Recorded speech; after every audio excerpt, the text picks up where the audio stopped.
मीनल बहुत गरीब थी और अक्सर बीमार भी रहती थी। मीनल की बस एक ही संपत्ति थी और वो थी उसकी बेटी कविता। कविता दिखने में बहुत ही सुंदर थी।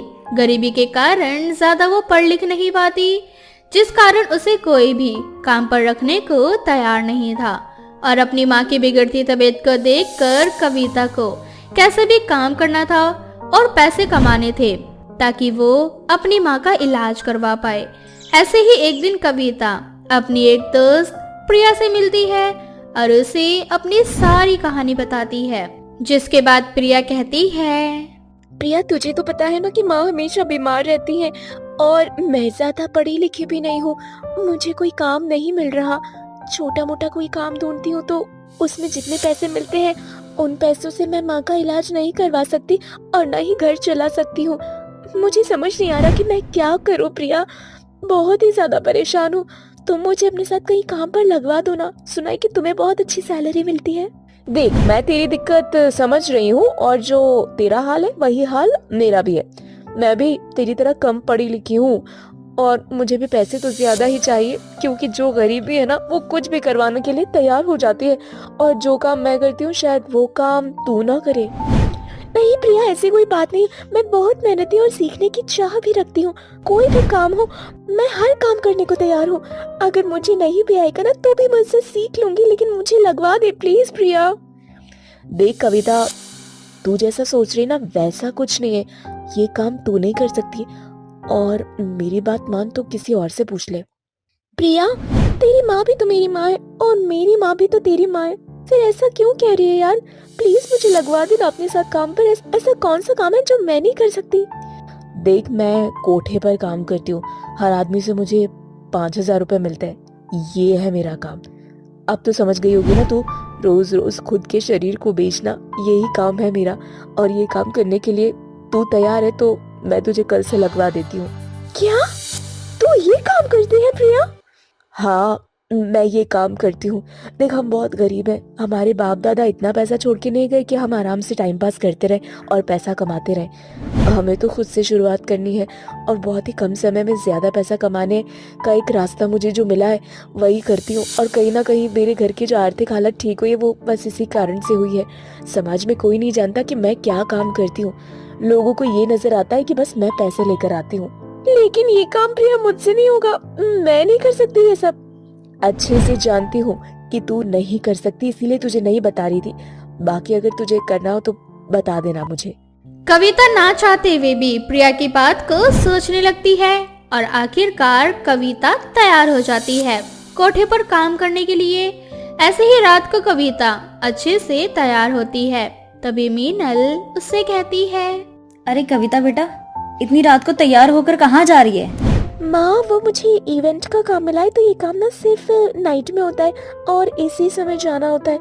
मुझे ना वहाँ बहुत सारे लोग आते हैं तो फिर अच्छे से खुद को तैयार करके रखना पड़ता है। अच्छा चल ठीक है, अपना ध्यान रखना। मेरी तबीयत ना कुछ ठीक नहीं लग रही।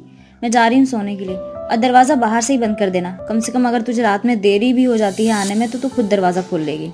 ठीक है, आप आराम से सो जाओ मैम, मैं जा रही हूँ। थोड़ी देर बाद कविता वहां से चली जाती है।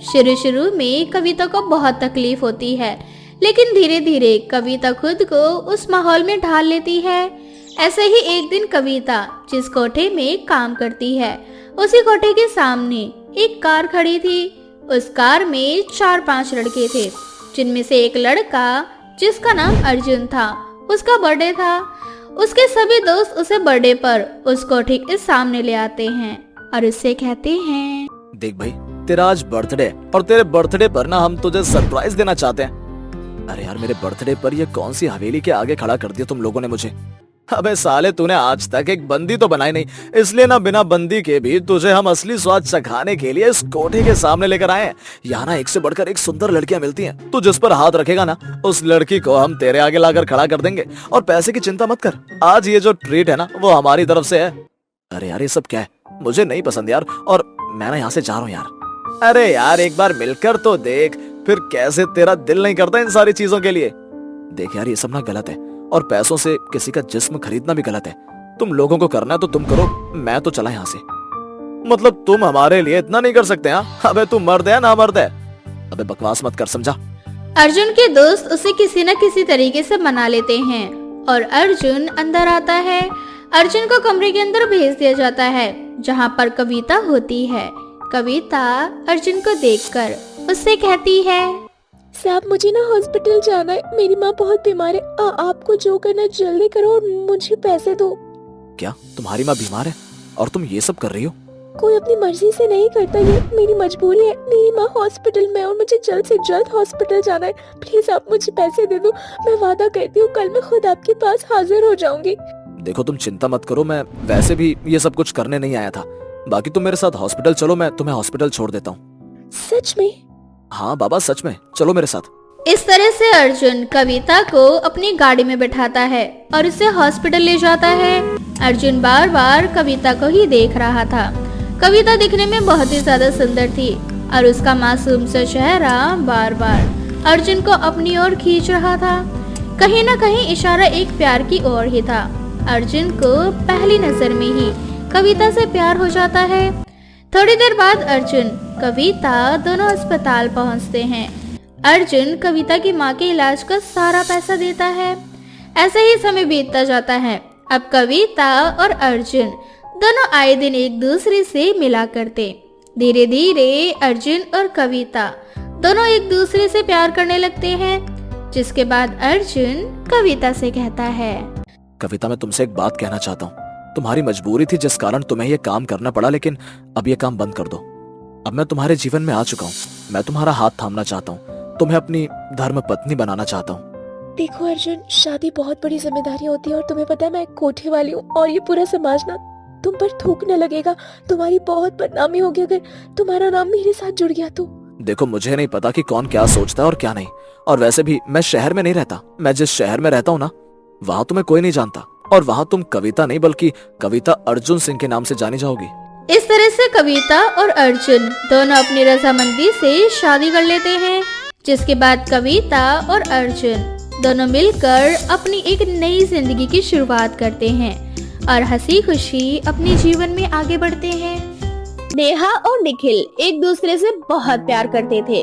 वो दोनों एक दूसरे से शादी भी करना चाहते थे, पर नेहा हमेशा डरती थी कि कहीं निखिल के घर वाले इस रिश्ते के लिए मना ना कर दे, क्योंकि नेहा का रंग काला था। ऐसे ही एक दिन। नमस्ते आंटी जी, नेहा कहाँ है? नेहा बेटा अपने कमरे में है। पता नहीं क्या हुआ है उसे, जब से कॉलेज से आई है तब से बड़ी परेशान नजर आ रही है। कोई बात नहीं आंटी जी, मैं अभी जाकर उसकी सारी परेशानी दूर कर देता हूँ। इतना बोलकर निखिल नेहा के कमरे में चला जाता है, जहां वो देखता है कि नेहा सच में बहुत उदास होकर बैठी है और किसी से बात नहीं कर रही है। अरे क्या हुआ, आज तुम इतनी उदास क्यों हो? आंटी भी कह रही थी कि तुम किसी से बात नहीं कर रही हो, और तुम आज कॉलेज से घर अकेली क्यों आ गई? मैं कॉलेज के बाहर तुम्हारा इंतजार करता रह गया। अरे कुछ नहीं हुआ, सब ठीक है। और आज मेरा घर अकेले आने का मन था, इसीलिए मैं अकेली आ गई। क्या हुआ नेहा यार, जब तक बताओगी नहीं मुझे पता कैसे चलेगा? क्या फिर कॉलेज में किसी ने हमारे रिश्ते के बारे में बोला? निखिल की ये बात सुनकर नेहा कुछ नहीं बोलती और चुपचाप से मुंह घुमाकर बैठ जाती है। अब निखिल समझ जाता है कि आज भी कुछ न कुछ कॉलेज में हुआ है। दरअसल कॉलेज में हर कोई नेहा को यही सजेस्ट करता है कि वो निखिल का साथ छोड़ दे, क्योंकि निखिल और उसका कोई फ्यूचर नहीं है। नेहा निखिल को डिजर्व नहीं करती, क्योंकि निखिल बहुत ज्यादा हैंडसम और स्मार्ट लड़का है। नेहा यार, मैंने तुम्हें कितनी बार बोला है कि तुम लोगों की बातों को मत सुना करो। मैं नहीं सुनती किसी की बात, पर सच तो ये है ना कि तुम्हारी मम्मी थोड़ी खड़ूस है और वो काले लोग से बहुत जलते हैं। हाँ है, पर इन सारी बातों को छोड़ो, क्योंकि आज मेरे पास तुम्हारे लिए एक खुशखबरी है। खुशखबरी? कैसी खुशखबरी? माँ को हमारा रिश्ता मंजूर है। उन्होंने कल शाम को तुम्हें खाने पर घर बुलाया है, और तुमसे मिलने के बाद बहुत जल्द माँ तुम्हारे हाथ मांगने के लिए तुम्हारे घर पर आने वाली है। क्या तुम सच बोल रहे हो? खुशखबरी सुनकर नेहा के पैर जमीन नहीं टिकते और वो खुशी के मारे पागल हो जाती है और पूरे घर में इस बात का शोर मचाने लगती है। माँ को बताए, निखिल की माँ को हमारा रिश्ता मंजूर है। उन्हें मेरे काले रंग से कोई परेशानी नहीं। कल उन्होंने मुझे डिनर पे बुलाया है। ये तो बहुत अच्छी बात है नेहा बेटा। अब तो तुझे निखिल पे पूरा भरोसा है ना कि वो तेरा साथ कभी नहीं छोड़ेगा। नहीं तो हर वक्त गाना गाती रहती थी कि निखिल मुझसे शादी नहीं करेगा, मेरा निखिल का कोई फ्यूचर नहीं है। खुद से भी ज्यादा माँ, आई लव यू निखिल। तुम्हें पता नहीं है आज मैं कितनी खुश हूँ। ऐसा लग रहा है कि मैं अपने सपनों की तरफ आगे बढ़ रही हूँ और शायद वो सपना बहुत जल्दी सच भी होने वाला है।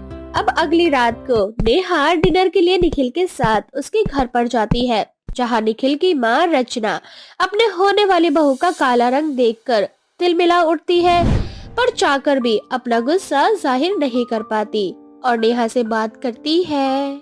वैसे बेटा, निखिल के लिए बहुत सुंदर सुंदर और बड़े बड़े घर की लड़कियों का रिश्ता आया था, पर उसने सारे रिश्ते ठुकरा दिए सिर्फ और सिर्फ तुम्हारे लिए। पता नहीं तुम्हारे अंदर ऐसा क्या है जो वो तुम्हें छोड़ना ही नहीं चाहता।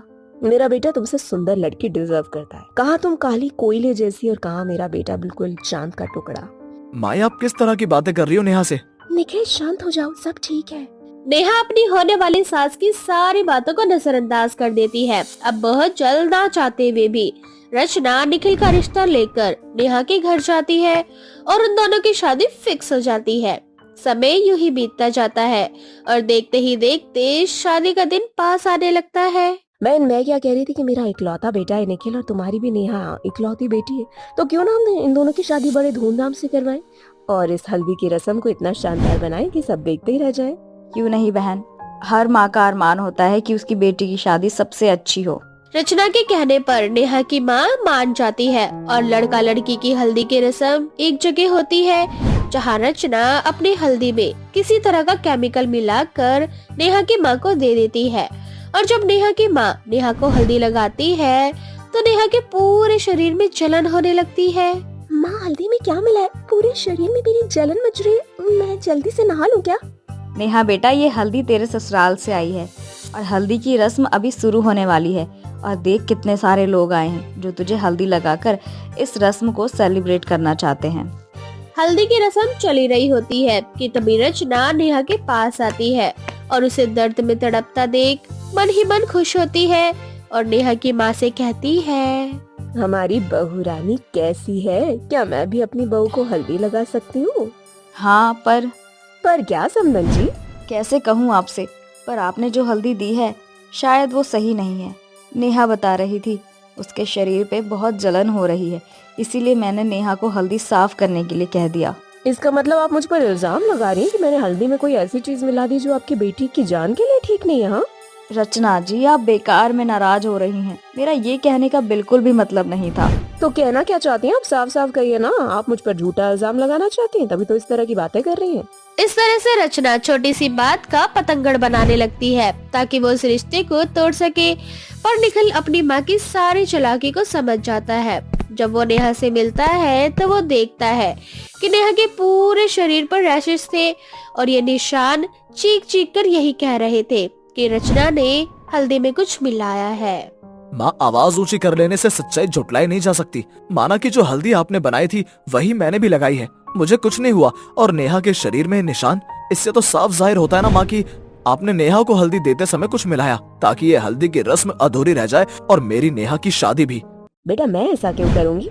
चाहे नेहा काली हो या गोरी, अब वो मेरे घर की इज्जत है। ठीक है माँ, अगर आपने ये नहीं किया तो हम अभी सीसीटीवी फुटेज देख लेते हैं। आखिर सीसीटीवी कैमरा लगवाया ही इसलिए गया था। अब अपने आप दूध का दूध और पानी का पानी हो जाएगा कि आखिर हल्दी में किसने क्या मिलाया है। इस तरह से रचना का सच निखिल के सामने आ जाता है और रचना अपनी गलतियों की माफी मांगती है, पर नेहा सारी पुरानी बातों को भूलकर अपने होने वाली सास को माफ कर देती है।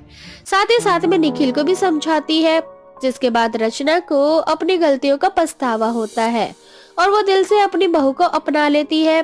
बहुत जल्द निखिल और नेहा की शादी हो जाती है और नेहा रचना के घर की बहू बन जाती है। नेहा और निखिल एक दूसरे से बहुत प्यार करते थे।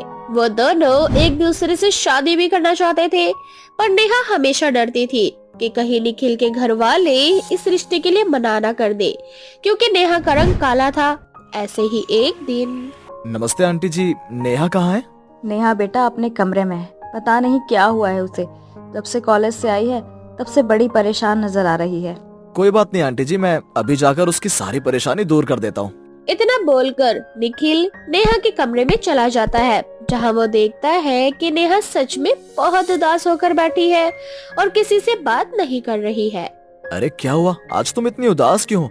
आंटी भी कह रही थी कि तुम किसी से बात नहीं कर रही हो। और तुम आज कॉलेज से घर अकेली क्यों आ गई? मैं कॉलेज के बाहर तुम्हारा इंतजार करता रह गया। अरे कुछ नहीं हुआ, सब ठीक है। और आज मेरा घर अकेले आने का मन था, इसीलिए मैं अकेली आ गई। क्या हुआ नेहा यार, जब तक बताओगी नहीं मुझे पता कैसे चलेगा? क्या फिर कॉलेज में किसी ने हमारे रिश्ते के बारे में बोला? निखिल की ये बात सुनकर नेहा कुछ नहीं बोलती और चुपचाप से मुंह घुमाकर बैठ जाती है। अब निखिल समझ जाता है कि आज भी कुछ न कुछ कॉलेज में हुआ है। दरअसल कॉलेज में हर कोई नेहा को यही सजेस्ट करता है कि वो निखिल का साथ छोड़ दे, क्योंकि निखिल और उसका कोई फ्यूचर नहीं है। नेहा निखिल को डिजर्व नहीं करती क्योंकि निखिल बहुत ज्यादा हैंडसम और स्मार्ट लड़का है।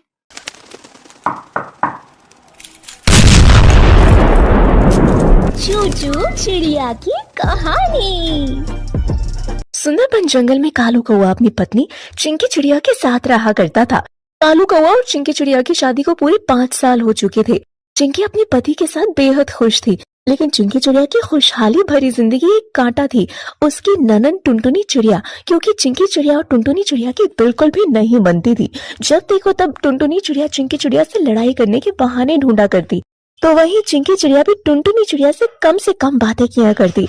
एक सुबह टुनटुनी चिड़िया कालू कौवे और चिंकी चिड़िया के कमरे में आकर कालू कौवे से कहती है, भैया आज संडे है और आपकी छुट्टी भी, प्लीज आप मुझे पार्लर ले चलो ना, कल मेरे कॉलेज की पार्टी है और मुझे बेहद खूबसूरत दिखना है। अरे टुनटुनी, तुम्हारे भैया की एक ही दिन की तो छुट्टी मिलती है रेस्ट करने के लिए, तुम इनको आराम करने दो, मैं तुम्हें पार्लर ले चलती हूँ। भाभी आपसे किसी ने बात की तो आप चुप ही रहिए, हमेशा आप बीच बीच में बोलती रहती हैं, मुझे भैया के साथ पार्लर जाना है। ठीक है टुनटुनी, मैं तुम्हें पार्लर लेकर चलता हूँ, लेकिन तुम दोनों कुत्ते बिल्ली की तरह लड़ाई मत करो और जल्दी से जाओ, तैयार हो जाओ। जिसके बाद टुनटुनी चिड़िया तैयार होने चली जाती है। तैयार होने के बाद कालू कौवा टुनटुनी चिड़िया को अपने साथ पार्लर ले जाता है और वहाँ रिसेप्शन पर उसका वेट करने लगता है। टुनटुनी चिड़िया अपनी सर्विस लेने चली जाती है। इसके बाद कालू कौवा खुद से कहता है, अरे यार ये लड़कियां भी अजीब होती हैं, तैयार होकर पार्लर जाती हैं और पार्लर जाकर भी तैयार होती हैं। तभी उसके पीछे लाडो चिड़िया उसकी सारी बातें सुन लेती है और जवाब देते हुए कहती है, ओह हेलो मिस्टर, अगर हम लड़कियां तैयार नहीं होंगी तो तुम्हारी जैसे लड़कों को कोई प्रॉब्लम होगी। अरे लाडो, तुम कॉलेज के इतने सालों बाद तुम यहाँ पर कैसे? तुम भी यहाँ पर तैयार होने आई हो क्या? अरे नहीं, ये मेरा ही पार्लर है। Wow, I like it. मेरी बहन हमेशा इसी पार्लर में आती है, अच्छा हुआ मैं उसे पार्लर लेकर आ गया, कम से कम इतने सालों बाद तुमसे मुलाकात तो हो गई। दोनों बातें ही कर रहे थे, इतने में टुनटुनी चिड़िया सर्विस लेकर बाहर आती है और दोनों की बातें देखकर हैरान हो जाती है। रास्ते में घर आते आते कालू कौवा टुनटुनी चिड़िया को सारी बात बताता है। टुनटुनी, अच्छा हुआ तुम मुझे अपने साथ यहाँ पर ले आई, तुम्हें पता है ये पार्लर वाली मेरी फ्रेंड लाडो चिड़िया है। कॉलेज टाइम पर ये मेरे लिए पागल थी, उस टाइम पर इसने मेरे लिए अपना हाथ तक काट लिया था, बड़ी पॉसेसिव थी, लेकिन अब बदल गई है। अपने भाई की बात सुनकर टुनटुनी मन ही मन सोचती है, अच्छा तो ये मैटर है, अगर लाडो चिड़िया सच में भैया को पसंद करती है तो मुझे पता करना होगा। अगर वो आज भी सच में भैया को पसंद करती है तो मैं उससे फ्री में सर्विस ले सकती हूँ, मजा ही आ जाएगा और इसी बहाने भाभी को जलाने का मौका भी मिल जाएगा। थोड़ी देर बाद दोनों घर आ जाते हैं। इस तरह समय बीतता जाता है। अगले दिन टुनटुनी चिड़िया किसी बहाने से लाडो चिड़िया से मिलती है। बातों ही बातों में लाडो चिड़िया टुनटुनी चिड़िया को बताती है कि वो आज भी कालू कौवे को पसंद करती है, लेकिन टुनटुनी चिड़िया लाडो चिड़िया को इस बात को भनक नहीं लगने देती कि कालू अभी शादीशुदा है। लाडो चिड़िया टुनटुनी चिड़िया से कहती है, टुनटुनी थैंक्स, तो मैं भी चाहती हूँ कि तुम मेरी ननद बनो और मैं तुम्हें पार्लर में लाइफ टाइम फ्री सर्विस दूं, और तुम मुझे अपने घर का पता और कालू का नंबर भी दे दो ना। हाँ तो लिखो। उसके बाद टुनटुनी चिड़िया अपने घर का एड्रेस और कालू का नंबर लाडो चिड़िया को देकर आ जाती है। रात को जब कालू कौवा और चिंकी चिड़िया सो रहे होते हैं, लाडो चिड़िया कालू के नंबर पर कॉल करती है और चिंकी चिड़िया नींद में कहती है, देखो ना कालू, कितनी रात को आपको कौन कॉल कर रहा है। कालू कौवा नींद में कॉल कट कर देता है। अगली सुबह चिंकी चिड़िया घर के दरवाजे पर देखती है कि फूलों का बुके रखा है जिसमें एक चिट्ठी भी है।